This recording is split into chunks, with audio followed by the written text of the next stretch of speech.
Bonjour à tous. Aujourd'hui, on se retrouve dans le cadre du podcast Inclusion et Handicap. Donc j'ai le plaisir d'accueillir la ville de Hyères qui est venue nous présenter les outils qu'ils ont créés.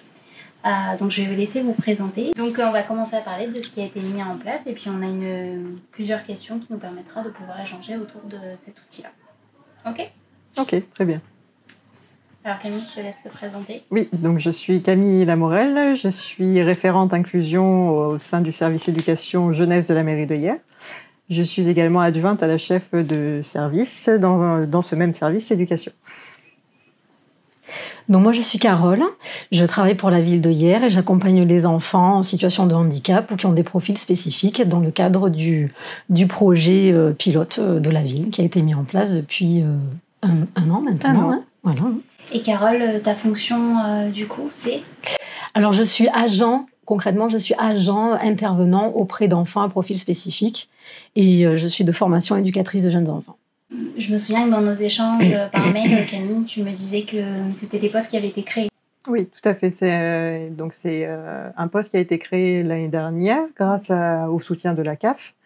Donc c'est Carole qui a occupé le premier poste, qu'on a remanié, on a travaillé ensemble pour faire évoluer le poste. Et comme il y avait beaucoup de demandes et que finalement on avait les directeurs d'école, les directeurs d'accueil appréciaient beaucoup la présence de Carole, on a créé un second poste qu'Aïcha occupe et toujours avec le soutien de la CAF. Donc Aïcha, elle n'est pas présente aujourd'hui, mais elle a participé avec Carole et Camille à la création du picto scolaire. Pourquoi en fait est venu le picto scolaire et qu'est-ce qui a fait obstacle justement et pourquoi vous vous êtes dit qu'il fallait qu'on adapte notre communication ? Aïcha et moi, comme nous sommes beaucoup sur le terrain, et maintenant c'est vrai que c'est tout à fait confortable d'être deux, on s'est dit il nous manque des outils. Donc c'est vrai que comme il y a plusieurs enfants à profil particulier dont on ne connaît pas spécialement le parcours, on s'est dit que grâce à des outils comme le pictogramme, quelque chose de visuel, c'est un objet universel qui peut être compréhensible par tous. Et c'est aussi confortable pour les enfants que pour nous d'avoir un support au quotidien. Parce que c'est vrai que le temps scolaire est jonché de plein d'activités et on doit être assez créative. Et comme on est beaucoup demandé aussi, c'est compliqué. Donc du coup, avec Camille, et ensuite toi par la suite, on en est venu à réfléchir pour avoir vraiment quelque chose d'universel et un matériel concret entre les mains pour pouvoir travailler.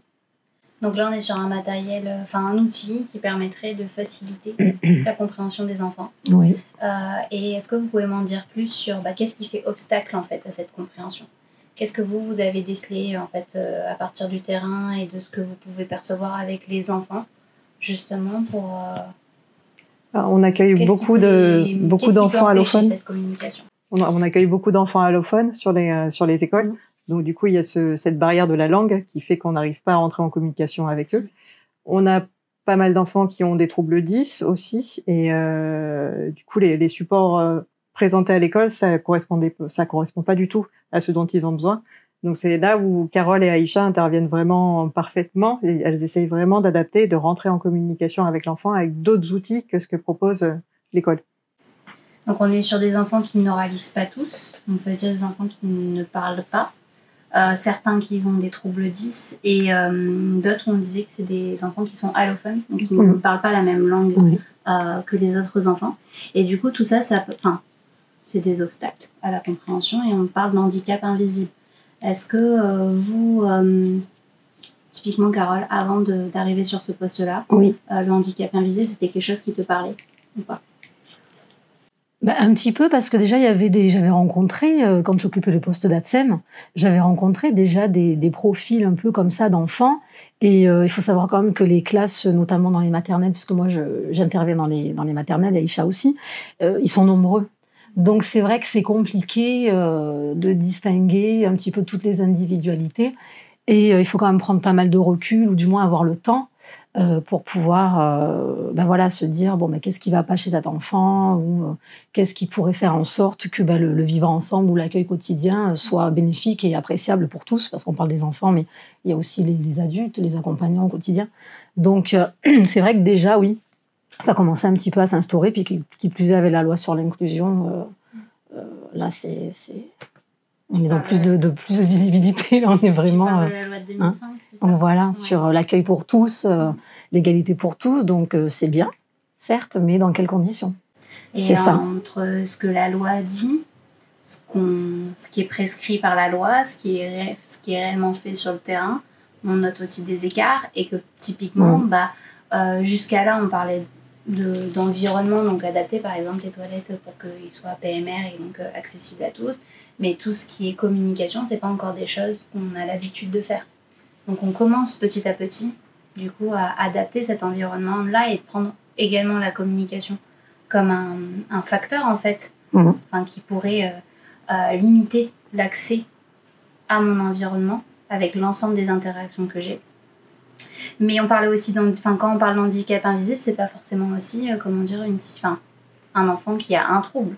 Ça pourrait être très bien, demain je quitte mon école, je me retrouve dans une autre école, dans un autre département.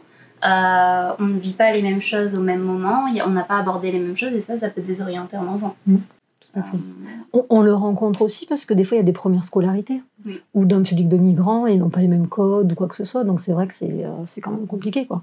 Et pour l'enfant et pour nous, Aïcha et moi ou d'autres, mes collègues ADSEM qui sont devant le fait accompli et qui disent comment on fait, avec quoi. On n'a pas nous on n'a pas leur code, ils n'ont pas nos codes. Tout à fait, oui. Et là où la difficulté peut être supplémentaire, c'est quand les parents ne comprennent pas non plus l'information qu'on doit leur transmettre. Si on a typiquement, je sais pas, besoin pour la sortie scolaire de casquettes et d'une bouteille d'eau, mais que eux ils n'en ont pas forcément, mais que il faut quand même que vous leur expliquiez qu'il faut ça dans le sac de leur enfant. Les pictos, ça aide à ce moment-là. Les casquettes, bouteilles d'eau, crème solaire, là pour cet été. Oui. Ça permet de communiquer, et même avec les parents, justement, en montrant le picto. Voilà, il faut ça. On a eu le cas l'année dernière où une famille, l'enfant avait un panier repas, et quand je disais le mot glacière, la mère ne comprenait pas. Je suis allée chercher une photo d'une glacière, et là, elle a compris. Donc c'est vrai que du coup, on essaye de faire ça, mais sur tous les mots qu'on emploie régulièrement, quoi. Donc c'est l'objet de ce picto scolaire qui permettrait d'améliorer la qualité et l'environnement des enfants et des adultes qui travaillent en fait dans ces écoles. Tout à fait, oui. Sur tous les temps en fait. On parle de temps périscolaire, on parle de temps méridien, on parle aussi sur les centres de loisirs, justement pour que ça ne se limite pas à l'école. Qu'est-ce qui, pour vous, permettrait d'améliorer la qualité de l'accueil de l'enfant? Est-ce que, à part les pictos, il y a d'autres choses ou pas du tout? Oui. En fait, alors nous sommes deux. Alors c'est vrai qu'on n'est pas les seuls à intervenir auprès de ces enfants, puisque je pense à tous les AESH aussi qui sont employés par l'Éducation nationale. Et je pense que quand même, voilà, des professionnels en nombre suffisant, c'est important. Avoir du matériel, alors bon, on y travaille aussi beaucoup avec Ami Aïcha, et jusqu'à aussi penser un lieu un petit peu plus privilégié, mais qui est aménagé différemment des salles de classe, où à la base, la nature de la salle de classe, même s'il y a des adaptations quand même importantes qui sont faites, parce qu'il faut le préciser, des fois ça reste aussi compliqué d'accueillir un enfant qui a un trouble, quel qu'il soit, dans un contexte scolaire, purement scolaire en tout cas, de 8h30 jusqu'à 16h30. Donc voilà, pour ma part, du coup, c'est important. J'écoute beaucoup les conseils de Carole et d'Aïcha qui sont sur le terrain. Donc on va essayer on a commandé tout ce qu'il faut, tout le matériel pour créer un petit espace sensoriel. Et donc voilà, après c'est justement définir où il va être positionné pour les accueils. Il ne se pose pas de problème avec l'école également. Voilà, c'est toute une question après d'aménagement, mais voilà, j'écoute beaucoup Carole et Aïcha. On a commandé beaucoup de matériel là pour la rentrée, justement, pour qu'elles puissent avoir leur propre matériel, qu'elles puissent s'adapter avec les enfants. Du sable magique, des sabliers, enfin voilà. Donc on est sur des outils. Est-ce que c'est des outils que vous avez vus dans les malles du Paris, par exemple, ou oui, pas du tout? Tout à fait. On a emprunté les malles du Paris là cet été, justement. On a retrouvé beaucoup de choses, et je pense au plus on emprunte les malles, au plus on a d'idées pour acheter du matériel. C'est bien parce que ça vous permet de tester et puis derrière de pouvoir acquérir les différents outils justement pour améliorer cet environnement-là. Est-ce que les salles, l'espace sensoriel que vous avez pensé, il va être accessible à tous les enfants? handicap ou pas handicap, où il va vraiment être privilégié pour les enfants qui sont en situation de handicap. Comment vous l'avez pensé, cet espace-là? Justement, c'est ce sur quoi on réfléchit. On voudrait qu'il soit accessible à tous. Oui. Mais le problème, c'est que l'idée, il faut qu'il soit en petit nombre, sinon ça n'a aucun intérêt. Mais il faut qu'il y ait plusieurs adultes. Donc, c'est toute cette mise en place qui est plus compliquée. Donc, on y réfléchit, mais on aimerait vraiment... Enfin, le matériel, on l'aura en septembre. Il faudra vraiment qu'on soit réfléchi et opérationnel pour septembre. Donc, réfléchi opérationnel pour la rentrée 2024-2025. Après, c'est normal que ça prenne aussi du temps. Et oui, on s'en est rendu compte. C'est très long, en fait. Même la mise en place, la création de pictogrammes, tu nous as aidés, Camille aussi. Mais c'est vrai que la recherche de mots, la recherche d'images, être dans un format, une police particulière, on avait essayé aussi des choses de notre côté, puis au final, on a réajusté, donc ça prend du temps, c'est vrai. C'est vrai que là, aujourd'hui, on déploie énormément d'énergie, justement, pour adapter cet environnement-là. Ça demande du temps. Ça demande de l'énergie et aujourd'hui, on ne se rend pas forcément compte de tout ce que ça va pouvoir vous apporter dans le futur. Parce que l'énergie que vous avez mis en place là, maintenant, qui a peut-être demandé de l'effort, après, derrière, vous allez gagner du temps sur d'autres accompagnements pour pouvoir vous détacher du groupe de classe, pour pouvoir être un peu plus avec l'enfant qui est en situation de handicap, qui est plus en demande à ce moment-là. Parce que c'est des outils que vous allez pouvoir employer avec tous. C'est ça l'inclusion finalement. Oui, mais après l'idée c'est aussi de montrer un peu tous ces outils. Quand Carole et Aïcha ne sont pas présentes sur une école ou sur un centre en particulier, et pour que l'ATSEM ou l'animateur qui est présent puisse aussi s'en servir. C'est un peu l'idée. Ce qu'on voudrait, c'est que tout le monde soit autonome au final et d'universaliser la démarche, quoi. Parce que si un jour on n'est pas là, le but c'est que tout le monde ne soit pas en panique, qui s'organise déjà, mais c'est que les gens s'approprient au même titre que les autres enfants, parce que le but c'est pas non plus de trop stigmatiser, mais ça on y réfléchit aussi, mais c'est que tout le monde puisse vraiment les utiliser, que l'on soit là ou pas. Mais ça, c'est important. Parce qu'il y a tellement de lieux, d'endroits et d'écoles, il y aurait une grande ville, donc c'est complexe. On a ciblé sur 4 écoles, c'est ça? Si je dis pas de bêtises. Où aujourd'hui, ce qu'on met en place sur les pictos, dans combien d'établissements ça va être mis en place? Alors finalement, moi j'ai réfléchi différemment. Carole et Aïcha ont des temps de préparation l'après-midi.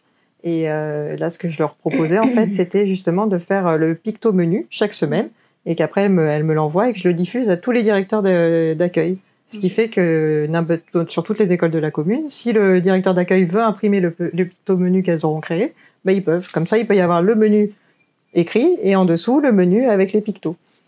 Donc, Pictomenu, pour ceux qui ne connaissent pas, c'est un outil qu'on a créé au CODES 83, qui est un outil qui facilite le décodage des repas pour les écoles, mais aussi pour que ce soit à l'école ou à la maison. C'est des images qui sont interchangeables. C'est sous forme de livret où justement on peut prendre dans les différentes catégories d'aliments les pictos pour venir les placer sur une autre feuille A3 où justement on va pouvoir décomposer le repas des enfants. Donc en fait il y a plusieurs utilisations et celui-ci on le retrouve sur le site du CODES 83 dans la partie nos productions. Et Pictomenu, comme pour les pictos qu'on a mis en place sur les autres temps, utilise les mêmes codes où en fait on est sur des codes de communication pour tous. On a utilisé le facile à lire et à comprendre, pas de majuscules sur le mot qui est écrit. L'enfant il a une représentation visuelle soit en photo soit en picto avec le mot au-dessus, justement pour permettre petit à petit la lecture pour les enfants qui sont en train d'apprendre à lire. D'autres qui ne savent pas lire pourront toujours s'identifier par rapport à l'image. Et donc, ça apporte un cadre sécurisant parce que on a l'information quoi qu'il arrive. Et adulte comme enfant, on peut rentrer en communication. Et l'avantage en maternelle aussi, c'est que du coup, si le picto menu est affiché devant l'école, parce que tous les matins, comme tout parent, on va lire le menu à son enfant.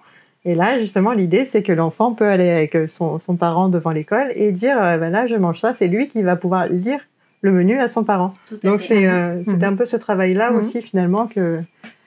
On est sur le développement de compétences. À la base, le menu de la cantine, il est quand même dédié aux enfants. C'est une information qui est censée être transmise aux enfants. Finalement, ce n'est pas une information qu'on transmet aux enfants, puisque aujourd'hui, comme il est pensé, C'est des fois de l'écrit. complexe. Il y a beaucoup d'informations. La plupart du temps, quand on pose la question le soir aux enfants, qu'est-ce qu'on a mangé, enfin, qu'est-ce que tu as mangé aujourd'hui à midi, Ils se rappellent plus. parce qu'il y a eu beaucoup trop d'informations dans la journée. Alors que là, d'avoir une représentation visuelle à l'entrée de l'école, tant l'enfant comme le parent va pouvoir avoir l'information, et l'enfant va pouvoir être dans une autre démarche, dire qu'est-ce que je vais manger, et expliquer aussi à son parent. C'est là où les pictos, du coup, ne servent pas qu'aux enfants portant un handicap. Là, ça va vraiment être quelque chose pour tous, oui. Qu'est-ce que vous avez mis en place d'autre pour améliorer cette démarche-là? Parce qu'on a parlé du picto-menu, on a parlé des pictos. Il a été sujet d'une formation aussi alimentation. Est-ce que tu peux m'en dire plus, Camille? Alors, la formation alimentation qui a été effectuée par Guillaume Laprade de l'UFOLEP, elle a été suivie par tous les directeurs d'accueil de la commune. Donc, ils ont eu 3 formations, ils ont eu 3 sessions de 2 heures. C'était très intéressant. Guillaume est très dynamique, donc en faisant des petites animations, mais tout était sur l'équilibre alimentaire, et on se rend compte que même nous adultes, on fait plein de fautes sur l'alimentation. Donc on a eu tous les directeurs d'accueil ont eu un retour super. Donc là pour le coup c'était que les directeurs d'accueil tous les directeurs d'accueil qui ont eu ça, et l'objectif c'est que derrière eux ils peuvent transmettre à leurs équipes.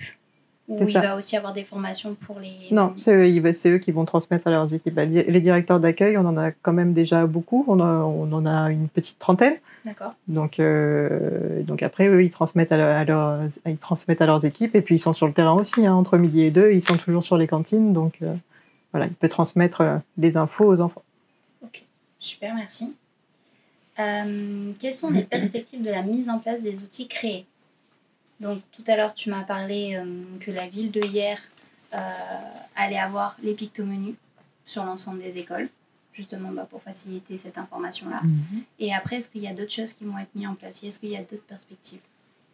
Des perspectives plus générales? Plus générales, oui. Non, après, il y a Carole et Aïcha qui restent heureusement avec nous.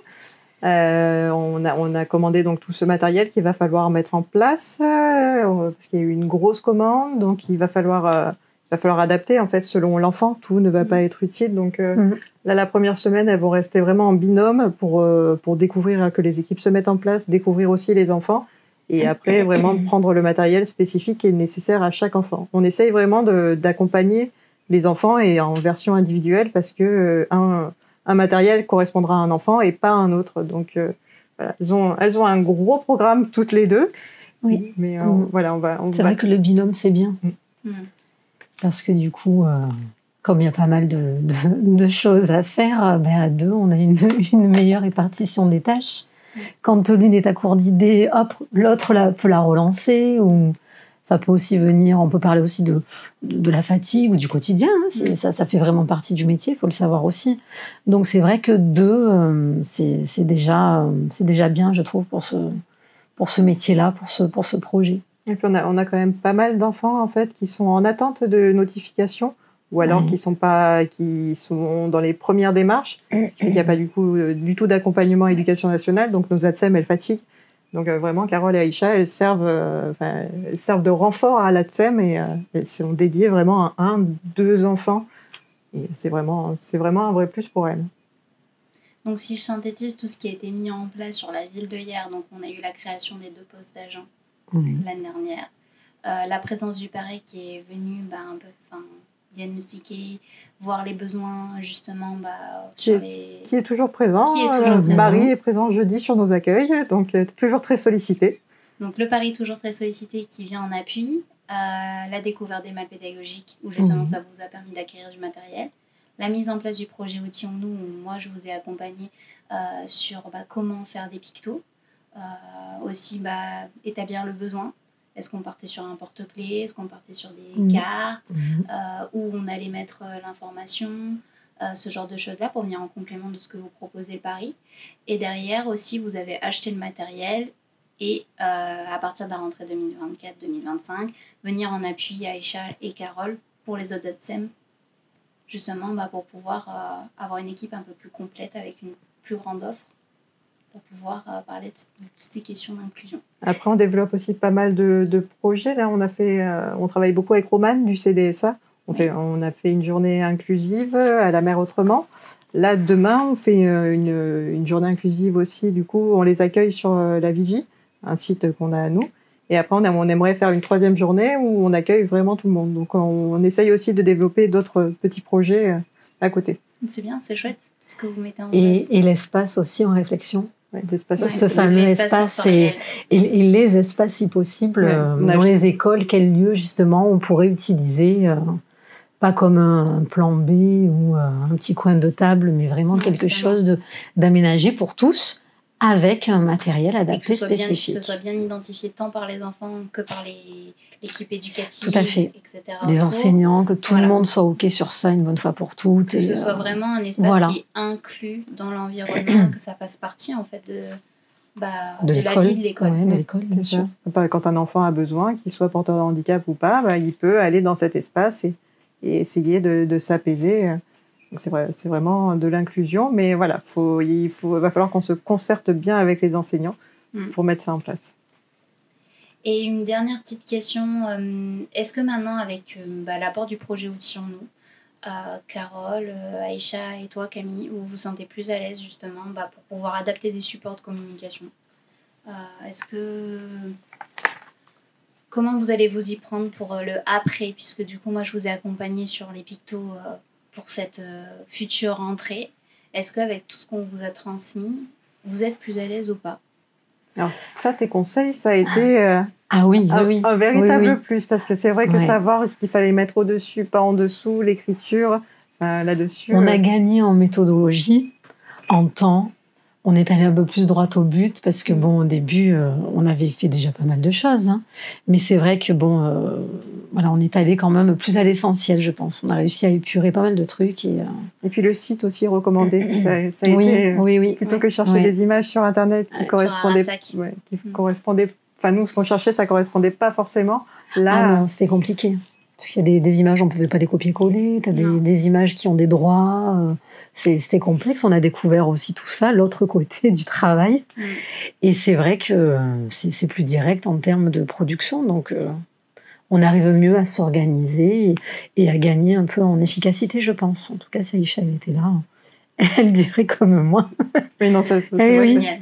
Hormis quelques pannes d'informatique ou des choses qui nous mettent un petit peu... Bon, ça fait partie aussi du métier. Ça fait partie du métier. Mais voilà, c'est vrai que non, c'était important que tu puisses nous guider un petit peu dans tout ça. Oui. En tout cas, je suis ravie que ça vous ait apporté.